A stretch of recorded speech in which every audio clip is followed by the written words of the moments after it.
Selamat bertemu kembali para siswa SMA, MA, khususnya yang akan mengikuti KSN Fisika 2021. Hari ini saya akan membahas simulasi KSN Fisika 2021 yang baru saja dilaksanakan. Saya akan bagi atas tiga topik, yaitu kinematika, dinamika, dan hukum kekekalan momentum ya dan sebagainya. Jadi hanya tiga. Untuk kinematika ini hanya ada 2 part, 8 soal, part 1 dan part 2. Sengaja saya buat topik supaya Anda fokus gitu. Jadi kira-kira kalau soal kinematika itu seperti apa. Kemudian yang kedua nanti soal dinamika. Tentu dinamika akan campur juga dengan kinematika. Tapi topik utamanya dinamika. Di part 1 ini tidak ada gaya. Jadi kita hanya cerita tentang persamaan gerak. Ya. Nah, kalau kita lihat soal-soal simulasi ini hampir mirip-mirip saja dengan soal SBMPTN ya, hanya lebih sukar sedikit.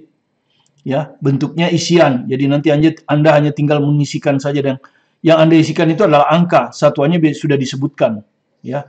Mungkin supaya gampang meriksanya kan, karena pakai komputer. Jadi saya sarankan Anda kalau misalnya ada buku di perpustakaan tentang penuntut belajar fisika, teori dan 1201 soal ini. Di sini ada rangkuman reviewnya yang kelas 1, terus untuk topik torsi ada di kelas 11 ya, itu. Kita lihat dulu nomor 1 ya. Saya kasih judul persamaan gerak fungsi waktu. Jadi persamaan gerak fungsi waktu. Ya, jadi kita baca dulu soalnya. Sebuah benda bergerak sepanjang sumbu X. Ya, jadi dia bergerak sepanjang sumbu X saja. Ya, sepanjang sumbu X. Menurut persamaan, XT sama dengan 3T kuadrat dikurang 2T tambah 3. Kecepatan sesaat pada saat T sama dengan 2 sekon adalah berapa? Ya. Jadi kalau Anda lihat, dia bergerak menurut sumbu X, dan yang diketahuinya adalah posisi ya. Yang diketahuinya adalah posisi XT. Yang ditanyakan adalah, ini diketahui, yang ditanyakan adalah kecepatan sesaat. Ya, atau VT. Nah, sebelum kita pecahkan soal ini, kita lihat dulu teorinya. Ya, kita lihat dulu teorinya. Reviewnya sebentar. Persamaan gerak fungsi waktu, kalau satu dimensi. Kalau yang diketahuinya adalah posisi yang lebih tinggi, ya, derajat yang lebih tinggi. Di sini adalah posisi, ini posisi ya. Bedakan dengan perpindahan ya. Kalau perpindahan kita pakai delta X. XT, jadi posisi sebagai fungsi waktu, maka kecepatan sesaat itu adalah turunan pertamanya. Tinggal diturunkan. Kalau diketahui VT, kita mau hitung A, kita turunkan lagi. Ya, itu kalau kita hierarkinya turun. Tapi kalau hierarkinya kita dari bawah ke atas, jadi yang diketahuinya percepatan, ditanya kecepatan, maka kita harus pakai integral. Ya. Kalau diketahui V, ditanya X, kita harus pakai integral VT dt. Dan Anda sudah tahu kalau integral ini integral tak tentu ya. Kemudian nanti ada 2 dimensi. Ya, tapi 2 dimensi kita tunda. Tapi mirip saja. XT diganti RT. Kemudian bedanya di sini cuma ada vektor satuan I dan J. Tapi rumusnya sama. Oke, itu reviewnya. Ya, sekarang kita buat soalnya. Jadi mudah saja. Jadi di sini kalau Anda lihat yang diketahui X kan. Fungsi T, 3T kuadrat dikurang 2T tambah 3. Terus yang ditanya kecepatan sesaat. Maka rumus umum persamaannya kan dx per dt. Ya, saya sudah jelaskan di video saya tentang kinematika ya. Anda nonton silakan, ada 4 part itu tentang turunan. Ini tinggal diturunkan kan, 2 kali 3, 6. Pangkat turun 1. Kalau T, T-nya hilang aja. Kalau bilangan tetap turunannya 0. Ya, mau 3, mau 1000, min 1000, 0. Jadi kita udah dapat nih persamaan kecepatannya. Ditanya kecepatan pada saat T-nya 2. Jadi Anda tinggal 6 kali 2, ya tinggal ganti T-nya kurang 2. Jadi 10. Ya. Jadi Anda isi nanti di sini 10. Ya. Anda isi di sini 10. Satuannya nggak usah karena sudah ada. Nomor 2 juga masih persamaan gerak fungsi waktu. Jadi sengaja saya susun sehingga berjenjang dari mudah ke sukar dan konsepnya hampir sama. Ya, Anda baca sebuah partikel bergerak pada bidang XY. Nah, kalau ini kan partikelnya bergerak pada bidang XY ya. Ini seperti bidang kertas ini kan. Biasanya saling tegak lurus kan gitu. Sepanjang sebuah lintasan di mana Y sebagai fungsi X itu dinyatakan dalam posisi X, 2X tambah 6 kali X min 3. Ya. Ini. Apabila komponen X dari kecepatan partikel, perhatikan ya, komponen X dari kecepatan partikel. Kecepatan partikel itu kan V, komponen X berarti X, Vx. Ya. Bernilai tetap 5 m per s. Ini tetap. Artinya komponen X ini adalah gerak lurus beraturan. Karena Anda sudah tahu kan yang kecepatannya tetap itu gerak lurus beraturan. Maka komponen Y dari percepatan partikel. Kita ditanya percepatan dari komponen Y. Ya. Anda sudah tahu kan, kalau kecepatannya tetap, X itu gerak lurus beraturan. Ya, gerak lurus beraturan Anda sudah tahu rumusnya kan, X ini bisa saya cari, yaitu Vx kali T. Ya, rumus gerak lurus beraturan V kali T. Dengan demikian, X-nya bisa saya nyatakan dalam T. Tinggal dimasukkan Vx-nya 5, 5T. Nah, jadi bisa saya nyatakan X itu dalam fungsi T. Nah, ini saya rubah ke fungsi T. Supaya saya dapat nanti Y-nya bukan fungsi X, tapi Y fungsi T. Karena kalau Y fungsi T, maka percepatannya bisa saya hitung. Ya, dengan cara seperti tadi. Ya, kalau diketahui X, saya turunkan dulu satu kali. Dapat V, baru saya turunkan lagi sekali. Dapat A. Ini kan tujuannya. Oke. Jadi saya masukkan ke sini. Ya. Maka saya akan dapatkan Y sekarang fungsi waktu dia. Kurung. X-nya diganti 5T ya. 2 kali 5T, gini ya, 2 kali 5T ditambah 6 kali X-nya diganti 5T ya. Jadi pokoknya ada X diganti. 5T min 3. Maka kita akan dapat ini berapa? 10T tambah 6, 5T dikurangi 3. Begini ya. Nah, sekarang Anda tinggal mengalikan kan? 10T kali 5T, 50T kuadrat.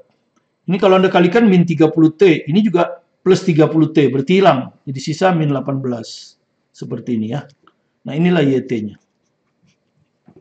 Ya, kalau dapat YT, maka Anda tinggal turunkan kan. Anda akan dapat VT. Ya kan? Seperti rumus tadi ya. Jadi kalau kita sudah dapat, ini sini Y, hanya diganti Y. Kalau dapat YT, maka komponen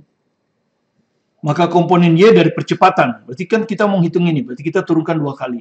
Ya, komponen Y dari percepatan. Kita turunkan dulu ini, maka ini 2 kali 50, 100T. Dikurang 18. Kita turunkan lagi sekali lagi. Maka kita dapatlah AYT. Ya. Ini kan semua komponen Y. Sama dengan turunkan lagi, 100.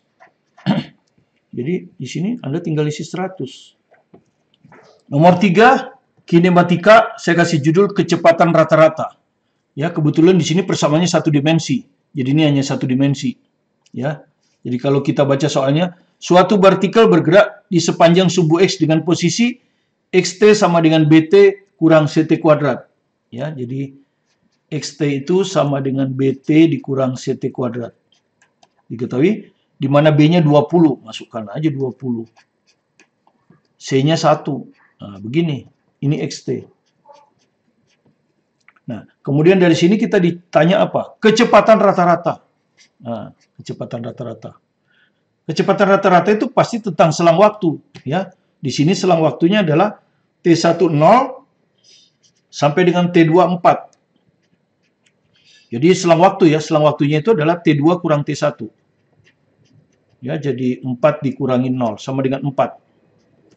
Nah, kecepatan rata-rata itu cara ngitungnya seperti ini kan. Anda sudah tahu ya.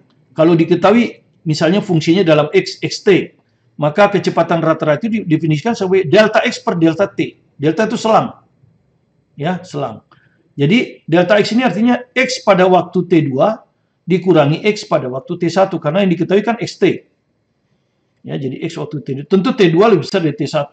Dibagi delta T. Delta T udah kita dapat kan. Ya, delta T sudah 4. Ya kan? Jadi sekarang kita tinggal cari XT2 kan gitu. XT2 berapa? Ini T-nya kita ganti 2. 20 kali 2 dikurangi 2 kuadrat. Begini kan? Terus nanti kita hitung XT1. Ya. Terus nanti kita hitung XT1 kan? XT1. T1-nya 0 kan? Ya. T1-nya 0 ini. Kalau ini kan T2-nya 2. 4. Sorry. 4 ya, ini 4, sorry. Jadi 20 kali 4 dikurangi 4 kuadrat. Gini ya. Kalau X0, masukkan di sini kan. 20 kali 0, 0. 0 dikurangi kuadrat, 0. Jadi 0 ini. Ya, jadi sudah langsung kita hitung ini. Tentu kalau kita mau hitung nanti tinggal dibagi 4 kan. Jadi V rata-ratanya akan sama dengan 20 kali 4. Nah ini 4-nya kita keluarkan, jangan usah kita kalikan. Ini kalau 4 keluar 20. Ini kalau 4 keluar 4. Jadi ini 4 kali 16. Kenapa? Karena nanti kan kita bagi 4. Ya. Anda sudah tahu V-nya apa tadi? V-nya Anda sudah tahu kan? Delta X per delta T kan? Ya. Delta X itu ini kurang ini kan? Ini dikurang ini. Ya, delta X per delta T. Jadi 4 kali 16 dikurangi 0. Dibagi delta T-nya barusan ini. 4. Jadi jelas kan mudah ini dihitung. 4-nya tinggal dicoret. Jadi sisanya 16. Satuannya sistem internasional kan? Jadi Anda tinggal isi 16. Nah, seperti ini ya. Jadi reviewnya itu seperti itu ya. Kecepatan rata-rata. Oke. Nomor 4, judulnya sama, persamaan gerak fungsi waktu. Ya. Jadi Anda akan harus belajar turunan atau integral. Di sini kebetulan turunan semua. Karena derajatnya turun. Benda A dan benda B, jadi ada dua benda ya. Ini ada benda A, ini ada benda B. Bergerak sepanjang suatu lintasan lurus. Ya kan? Posisi benda A pada saat T, ingat posisi, berarti X ya. Ini sudah. Tapi ini posisi untuk A. Ya, bukan B. Nah, ini. T plus 2 kali T min 5 kali T plus 7. Begini. Nah, nanti kan kita mau turunkan. Kalau kita turunkan fungsi ini bisa aja kan pakai rumus, tapi nggak usah lah. Ini kan mengalikannya gampang. Kalikan aja dulu ini. T kali T, T kuadrat. Min 5T plus 2T, min 3T. 2 kali min 5, min 10. Kali T plus 7. Udah kalikan saja lebih cepat ya. T kuadrat kali ini, T pangkat 3. Kalikan dengan ini lagi, 7T kuadrat. Yang ini dengan ini, min 3T kuadrat. Ini dengan ini, min 21T. Ini dengan ini, min 10T. Ini dengan ini, min 70. Kemudian disederhanakan, maka kita dapat XAT. T pangkat 3 sendiri, 7T kuadrat, min 3T kuadrat, 4T kuadrat, min 31T, min 70. Oke. Nah, kita udah dapat XAT-nya. Ya. Kecepatan benda B diberikan oleh. Nah, di sini ada kecepatan benda B. Ya, di sini B ya, saya sudah. Kecepatan benda B, ini untuk kecepatan benda B, fungsi waktu adalah min 5 tambah 44T. Nah, ini untuk B, ini untuk A. Posisi benda A ketika, jadi kita ditanya posisi benda A ini, ya, ketika percepatannya sama dengan percepatan benda B. Jadi berapa posisi A ketika percepatan A ini sama dengan percepatan B, gitu. Ya, di X sama dengan berapa ya? Jadi XA-nya ini berapa? Nah, kan kita percepatan A bisa kita peroleh dari turunan kedua, kan? 2 kali turun kan? Ini kita turunkan dulu sekali, maka kita akan dapat V kan? Ya, berapa? T pangkat 3, 3T kuadrat. Ini 2 kali 4, 8T. Ini min 31. Selesai. Ini turunannya 0. Udah. Turunkan lagi sekali. Dapat kita percepatannya. Ya, di sini. Turunkan lagi sekali. 2, 3, 6T. Ditambah 8. Jadi ini 6T tambah 8. Sama dengan percepatan B. Yang B yang diketahui kecepatannya. Maka kalau menghitung percepatannya tinggal diturunkan 1 kali lagi. Ya. Jadi ABT diturunkan sekali lagi. Min 5, 0. 44. Nah, jadi ini sama dengan 44. Gitu ya. Maka dari sini kita dapat T kan. 44 kurang 8, 36 bagi 6. Sama dengan 6. Nah, kita dapat tuh 6. Nah, kita ditanya XA. Ya, tinggal masukkan T6 ini ke XA. Ya. Tentu lebih kalau kita masukkan sini lebih susah ngitungnya. Jadi kita masukkannya ke semula. Lebih gampang ngitungnya kan. Ya, jadi XAT XA-nya sama dengan T-nya diganti 6. Jadi ini 6 tambah 2, 6 kurang 5, 6 tambah 7. Kalau ngitung itu lebih gampang ke sini. Kenapa saya menjadikan seperti nuruninnya? Kalau menurunkan lebih gampang ini.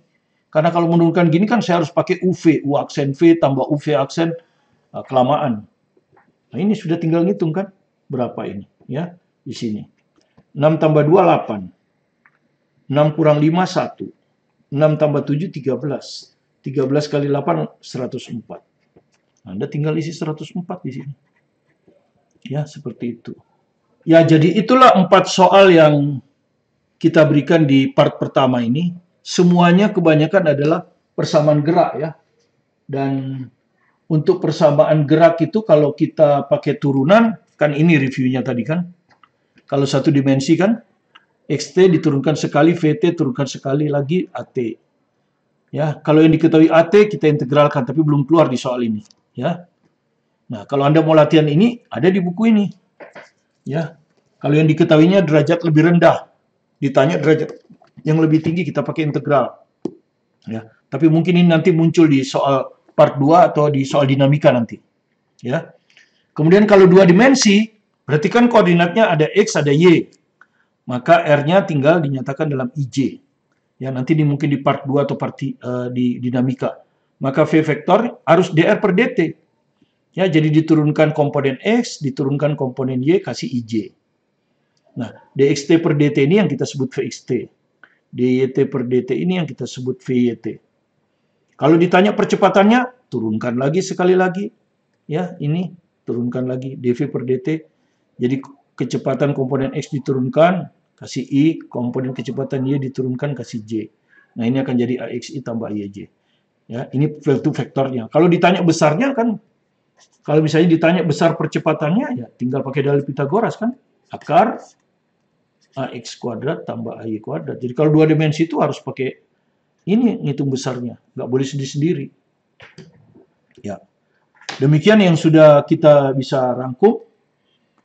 Semoga bisa Anda pahami dengan baik, sehingga tujuan saya sebetulnya hanya menguatkan konsep. Karena itu saya review rumus-rumus dasarnya, supaya konsep ini akan tertanam di benak Anda, sehingga ketika Anda menghadapi tes muncul dengan sendirinya, dan Anda bisa membaca soal itu dengan cepat dan menyelesaikannya dengan cepat. Oke, terima kasih. Yang belum subscribe, kalau ada manfaatnya silakan di-subscribe. Tetap semangat belajar mandiri di rumah, terus berusaha keras pada waktu yang masih tersedia ini. Maka saya yakin Anda pasti sukses lulus seleksi OSK. Saya Martin Kaminan.